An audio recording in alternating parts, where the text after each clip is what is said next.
कुछ रिलेट करने वाला है, कुछ चीज़ों के बारे में जानने वाले हैं, जो कि है फिक्स डिपॉजिट क्या सही है। इसके बारे में हमें पता ही होगा कि म्यूचुअल फंड वगैरह सब तो आपको पता ही होगा कि म्यूचुअल फंड सही है, आपने सुना होगा। लेकिन क्या आप जानते हैं फिक्स डिपॉजिट भी सही है या फिर नहीं? इसके बारे में आज के दिन में हम बात करेंगे। जैसे कि हमने कुछ बैंक्स के एफडी रेट्स के बारे में देखे और साथ ही साथ हमने कंपैरिजन के लिए ग्रो ऐप जो है उसे भी यहाँ पे ओपन कर रखा है। ठीक है। तो आज के दिन पे हम देखेंगे कि जो कोटक बैंक है, साथ ही साथ एसबीआई बैंक और एचडीएफसी बैंक, पहले इन तीनों एफडी को हम चेक करेंगे कि इनके एफडी रेट क्या है और कैसे दे रही है, और फिक्स डिपॉजिट क्या सच में सही है या फिर म्यूचुअल फंड करना ही सही होगा। ठीक है। तो मैं स्वागत करता हूँ आज के वीडियो में आप लोगों का। आज के वीडियोस में पहले हम बात करेंगे कोटक के फिक्स डिपॉजिट के बारे में। ठीक है, कोटक अपने फिक्स डिपॉजिट पे क्या क्या बेनिफिट देती है, क्या क्या नहीं देती है, इसके बारे में हम जानेंगे। जैसे कि अगर आप नॉर्मल पर्सन हो, आप सीनियर सिटीजन नहीं हो, तो आप जो एफडी अगर क्रिएट करते हो, मान लो आपने 10,000 की एफडी क्रिएट करके रख दी है। ओके। 10 ईयर के लिए वैसे एफडी क्रिएट कर सकते हो आप मैक्सिमम किसी भी बैंक्स में। ओके, किसी भी चीज़ों में आप फिक्स डिपॉजिट सिर्फ 10 ईयर के लिए कर सकते हो, आप उसे रिन्यू करवा सकते हो आगे चल के। ओके। तो आज जैसे कि यहाँ पे शो हो रहा है 5.30% का इंटरेस्ट रेट दिया जा रहा है अगर हम नॉर्मल पर्सन है और सीनियर सिटीजन नहीं है। अगर सीनियर सिटीजन होते हैं तो 0.25% बढ़ जाती है। तो यहाँ पे आपका 0.25% देख सकते हैं, अब बढ़ चुकी है, आपका 5.80% हो गया है। तो अगर हम कंपेयर करें कोटक बैंक के एफडी के बारे में, तो यहाँ पे आपको 7,786 आफ्टर 10 साल के बाद में आपके 10,000 पे 786 आपको मिल जा रहा है। ठीक है, दैट इज आपको 5.80% का इंटरेस्ट रेट दे दिया जा रहा है। ठीक है। लेकिन यहाँ पे आपका फंड 10 साल में डबल नहीं हो रहा है। ठीक है, ये आपका कंपाउंड इंटरेस्ट जो है इंक्लूड बताया जा रहा है यहाँ पे। जो एफडी में होती है, जो इंटरेस्ट रेट होती है, कंपाउंडिंग कब होती है? जब हर क्वार्टरली, ओके, हर क्वार्टरली आपको इंटरेस्ट दिया जाता है आपके एफडी पे।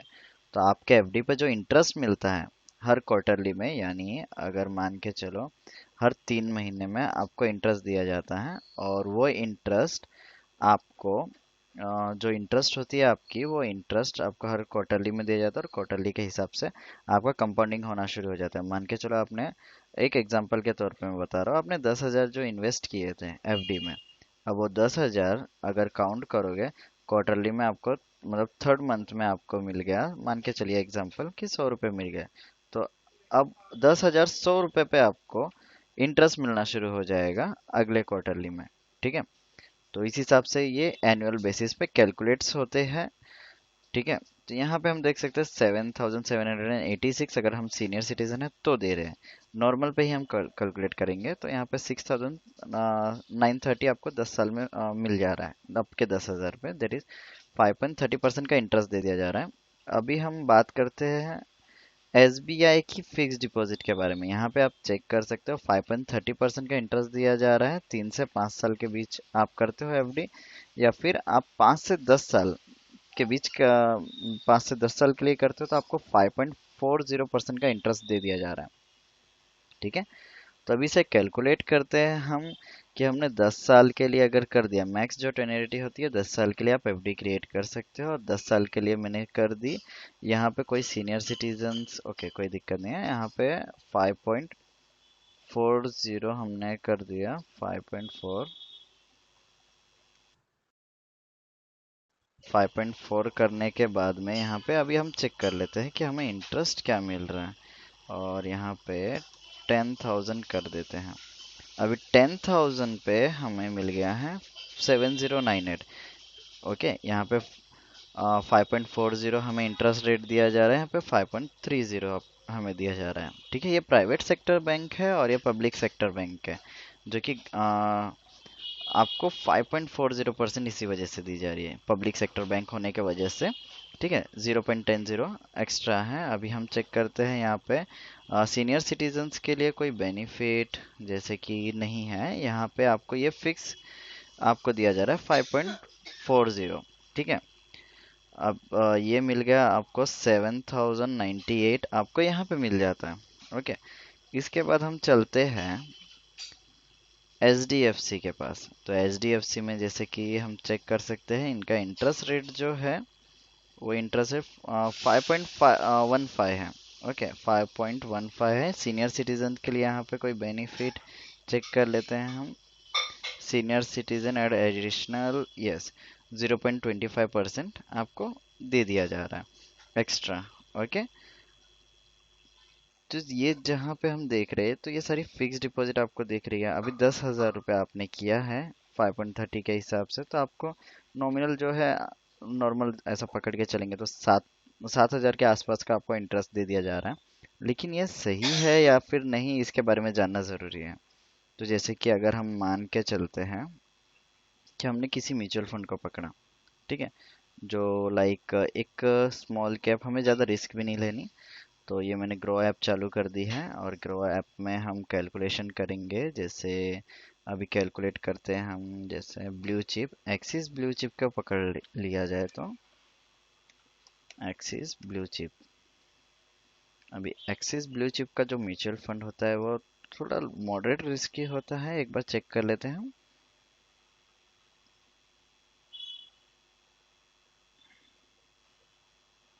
जी, ये रहा mutual fund axis blue chip का। चलिए मान लेते हैं यहाँ पे हमने इन्वेस्ट कर रखी है 5 साल में। कितना दिया है इसने, कहाँ है, कैलकुलेशन नहीं शो हो रही, चेक कर लेते हैं। NAV 50 है इसकी। ओके, चेक किया जाए कहाँ है। चलो मान लेते हैं 5 साल के लिए मैंने कर दिए हैं।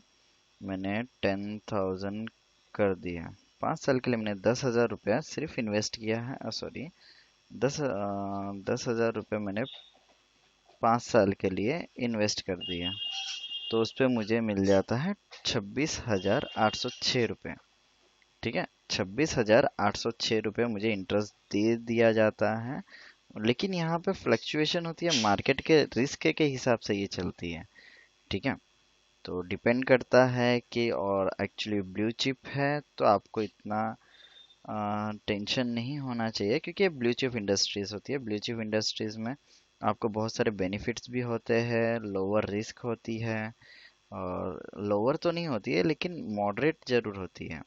डिपेंड करता है आप कौन से म्यूचुअल फंड सिलेक्ट कर रहे हो। अब हम आगे चलते हैं। तो म्यूचुअल फंड में आपको मिल जाता है आपके 10,000 पे वन टाइम जो इन्वेस्ट किया है आपने। ठीक है, एज पर आज एज पर अगर चेक करेंगे हम ग्रो ऐप के थ्रू, तो वहाँ पे आपको 26,806 आपको मिल जा रहा है। ठीक है, लेकिन यहाँ पे कंपाउंडिंग आपका हो जाता है 5 साल में। अगर ये 26 हो जा रहा है तो और भी ज़्यादा होगा। मान के चलिए हमने 20,000 कर दी थी और उन्हें कभी निकाला नहीं हमने। ओके, अभी FD के बारे में जो बेनिफिट है वो बाकी है, तो वो भी मैं आपको बताता हूँ।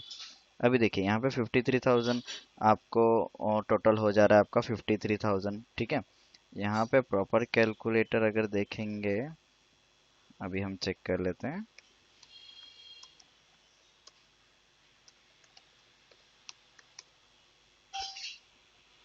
अभी ग्रो का जो कैलकुलेटर है उसे चेक कर लेते हैं हम।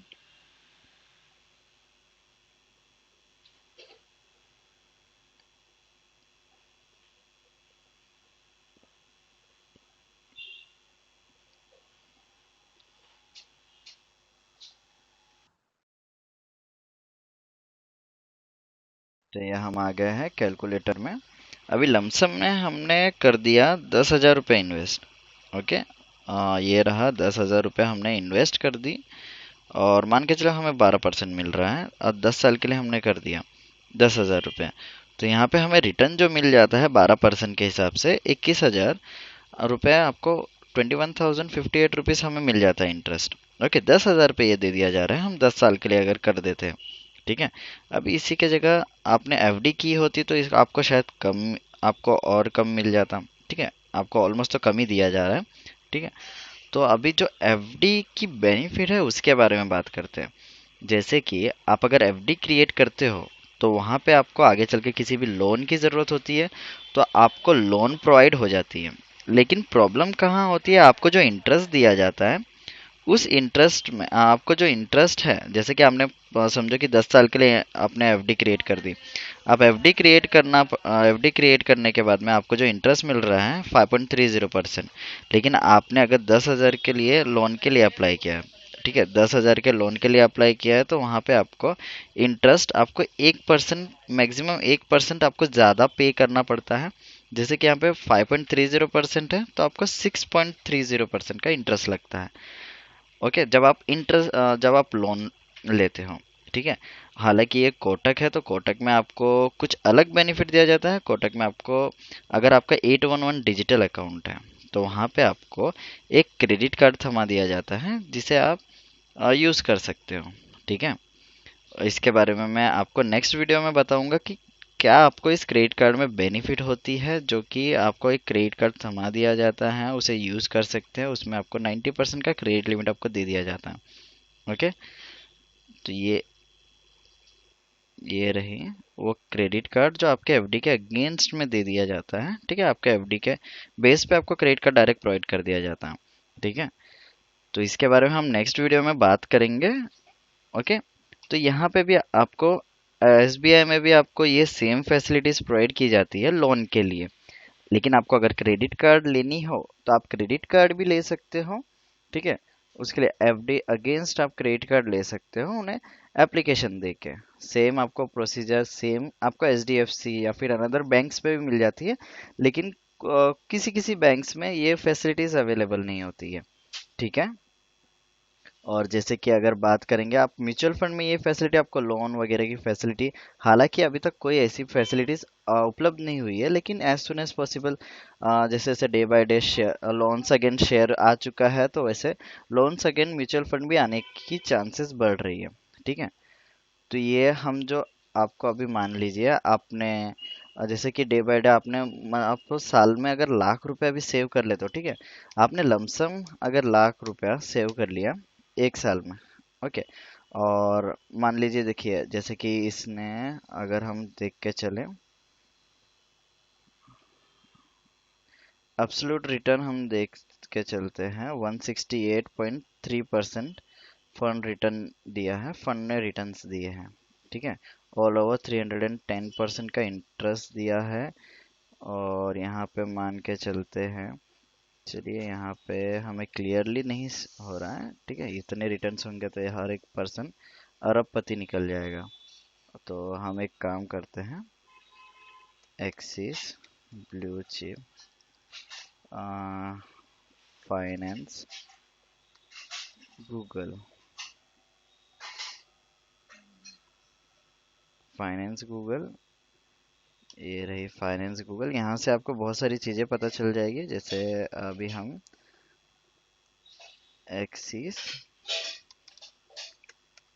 एक्सिस ब्लू चिप, कोई भी आप ले सकते हो, ब्लू चिप फंड ग्रोथ ले सकते हो या फिर डायरेक्ट प्लान ले सकते हो। डायरेक्ट प्लान में तो आपके डायरेक्ट एएमसी के साथ में कनेक्शन हो जाती है। और रेगुलर प्लान्स में आपके बीच में एक मीडिएटर्स होते हैं, ओके। तो उनके भी कुछ एक्सपेंसेस होते हैं। तो उस अगले वीडियो में मैं आपसे उसके रिगार्डिंग बात करूंगा। अभी जैसे कि मान के चलते हैं 5 साल में, 5 साल में इसने रिटर्न दिया है 162% का, ओके। तो 162% का रिटर्न दिया है, मैक्स 38.09, ठीक है। 38.09 से बड़ा है, और 308। चलिए 5 साल के लिए हम रिटर्न्स देख लेते हैं। हालांकि ये कोविड में एक्स्ट्रा बड़ा है, ओके। तो अभी हम देख सकते हैं 162 पर एनम के हिसाब से। तो यहाँ पे पर एनम कहाँ, सॉरी, ओके, ये कैलकुलेशन पर एनम के हिसाब से हमें दूसरे, सो आई एम सो सॉरी, यहाँ पे हम देख के चलते हैं हम। कि इसने रिटर्न्स जो दिए हैं एक साल में 20% तक बढ़ा है। ओके, 20% बढ़ा है। अब 20% हम देखते हैं। 20%,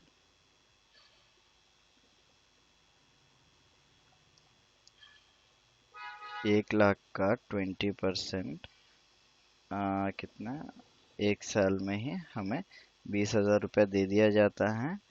और अगर इस 1 लाख को हम 20% अगर मान के चलो, अगर कोई भी म्यूचुअल फंड हमें एक साल में 20% दे रहा है, मान के चलो हमने ज़्यादा कुछ भी नहीं, लेकिन आपको 12% तक का रिटर्न दे दिया जा रहा है। ठीक है, 12% तक का रिटर्न दे दिया जा रहा है और हमने कर दिया 10 साल के लिए इन्वेस्ट। ठीक है, चलो मान के चलते हैं हमने रिटायरमेंट के लिए कर लिया, तो ये रिटायरमेंट के लिए अगर मान के चले, ठीक है, 25 के बाद हमारा रिटायरमेंट आ जाएगा। ठीक है, तो यहाँ पे आप देख सकते हो यूनिट, टेंस, 100,000, 10,000, लाख, 10 लाख, आपका 17 लाख रुपए आपके 1 लाख रुपए में मिल जाता है। ठीक है, लेकिन ऐसा नहीं है कि आप 1 लाख रुपए इन्वेस्ट करोगे आने वाले 10 साल में, नहीं। आप अगर चाहे तो लाइक आप अगर करते हो, मान के चलो कि आपने ना भी सही तो 10 साल में 6 लाख रुपए कैसे न कैसे इन्वेस्ट कर दिए। अब 6 लाख का जो 12% आपको दिया जा रहा है, यहाँ पे देख सकते हो 12%। 25 साल बाद आपने रिटायरमेंट के लिए पैसे जमा किए थे, आपने सिर्फ 6 लाख इन्वेस्ट किया था और 96 लाख रुपीज आपको रिटर्न दे दिया गया है। टोटल 1 करोड़ रुपीज आपका हो चुका है। अगर 6 लाख को आपने कुछ छुआ नहीं 25 साल तक, ठीक है, तो आपको रिटर्न इतना दे दिया गया है। ठीक है, अब बात कर लेते हैं कि चलो मान के चले कुछ होती है जो हमें 25% तक का भी इंटरेस्ट दे देती है। जैसे 25% तक का अगर इंटरेस्ट देने जाते हैं, ठीक है, तो उसके बारे में हम देख लेते हैं।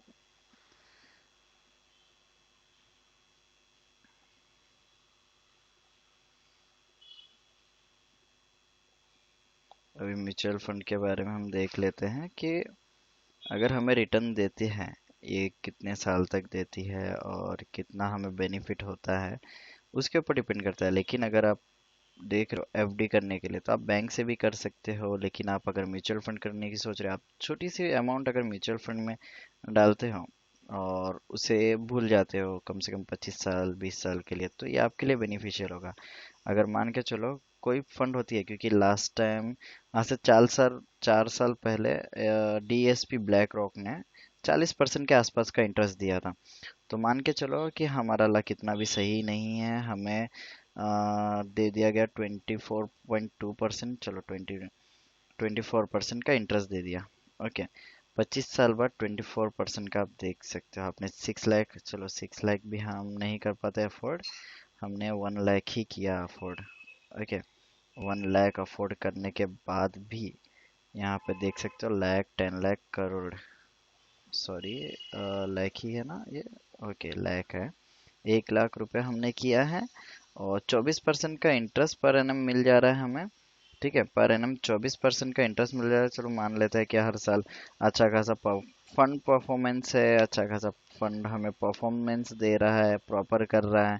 ठीक है, प्रॉपर करने के बाद में यहाँ पे देख सकते हो 2 करोड़ के आसपास का आपको पे मिल जा रहा है, अगर हर साल आपका म्यूचुअल फंड 24% का इंटरेस्ट दे रहा है। ओके, इसमें कंपाउंडिंग भी होती रहती है, तो ये बेनिफिट यहाँ पे आपको मिल जाती है। और उसके अलावा और भी हम म्यूचुअल फंड के बारे में नेक्स्ट डिस्कस करेंगे, क्योंकि फिलहाल तो हम फिक्स डिपॉजिट के बारे में डिस्कस कर रहे हैं।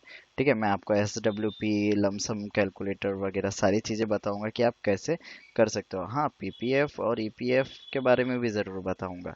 ठीक है, तो इन सब चीज़ों के बारे में मैं आपको बताऊंगा। फिलहाल तो हम फिक्स डिपॉजिट के बारे में देख लेते हैं। तो फिक्स डिपॉजिट में आपको इंटरेस्ट भी दिया जाता है और साथ ही साथ आपको, लेकिन ये इंटरेस्ट जो होती है फिक्स्ड होती है।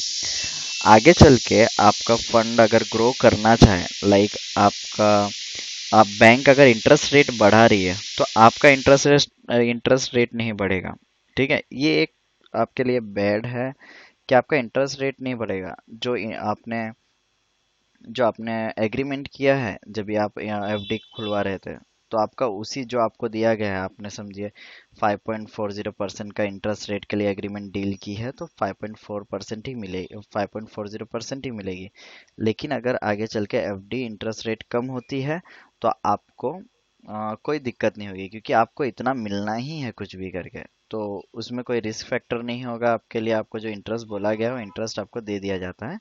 ठीक है। तो ये सारी बेनिफिट आपको दे दी जाती है, जिससे आप एफडी भी क्रिएट कर सकते हो। और एफडी ओपन करने के लिए आप अपने नियरेस्ट ब्रांच में भी विजिट कर सकते हो, या फिर आप जो आपका एप्लीकेशन है, जो भी आपका मोबाइल बैंकिंग एप्लीकेशंस होते हैं, वहां से भी कर सकते हो। ओके। तो ये सारी चीजें हैं। तो इन